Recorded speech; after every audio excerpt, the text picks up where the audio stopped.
Hey everybody, Kendra here. So I wanted to talk about not overwhelming yourself. So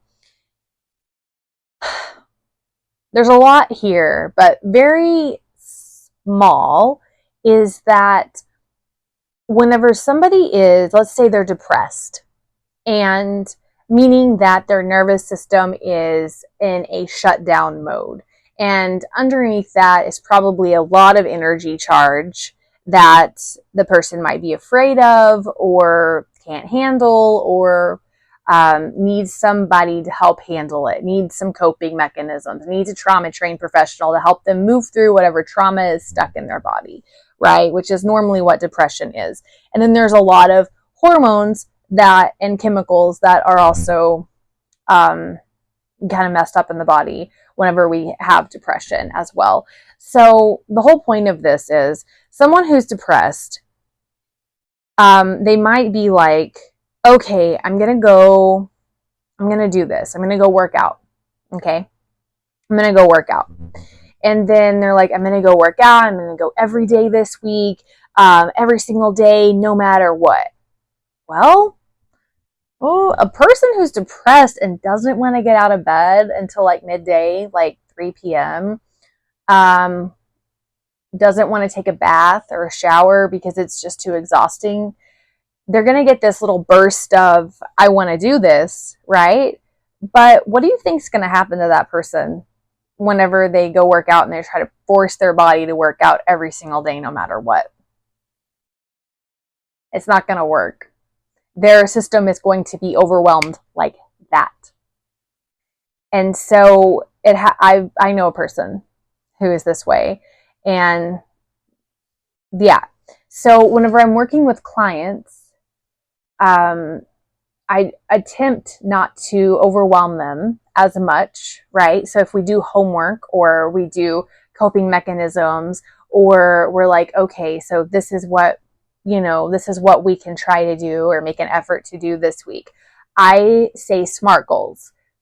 It's basically it's relevant, it's achievable, it's specific, achievable, relevant, measurable, and the T stands for something, time-oriented.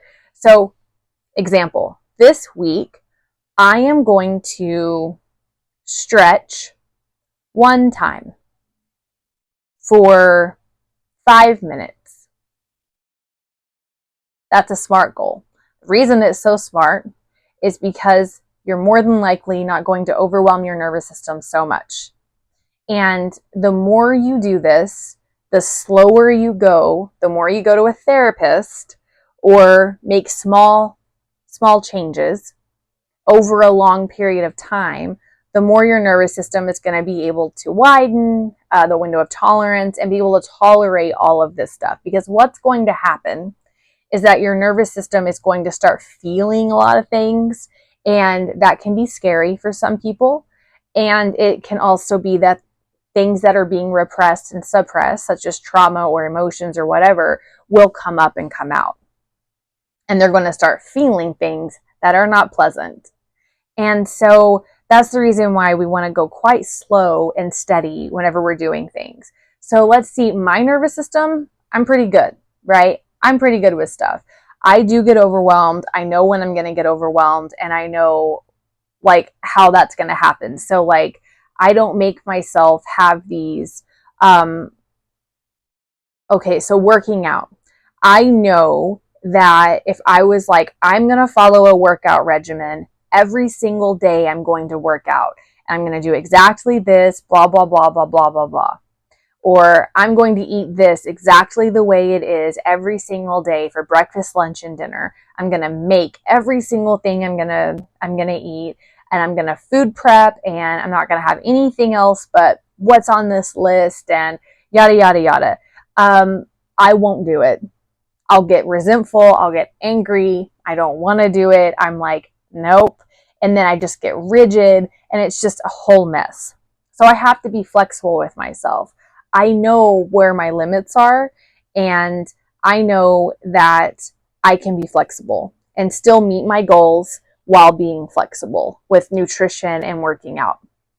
And so really that's why everything is just, it's needs to be specific for you, and it needs to be measured out for you. And although it may sound great, something as simple as going outside every single day for 1 minute just to get out of your house, it may sound super simple, but there have been times where I've known I needed to go outside and I sat right in my house and did not go outside, even if it was fine outside and not windy and crappy like it is today. If you're in West Texas, you know what I'm talking about. It's like Sunday, and or cold or rainy, like the weather's completely fine, but I'm just in a mood and I don't want to go.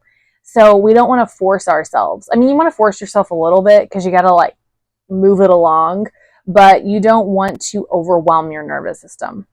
So remember that. Go slow, go steady, make the changes. It will create neuroplasticity, which is the videos I've made. It'll create the road, a new road for your little car to go down so you don't choose the same path every time. You will create change. It will create memory in the body. You will do it. It just needs to be accessible for you. Okay. So please take care of yourself. Do what is highest and best for you. And even if it's not quick change all at once, we know that that might overwhelm us. So do something that is not going to overwhelm your nervous system, and take care of yourself, nurture yourself. Okay. If you value the content I create, please like, subscribe, and share. Please pick up my book, 47 Simple Wellness Tips for the Body, Mind, and Soul. The link is below. Bye.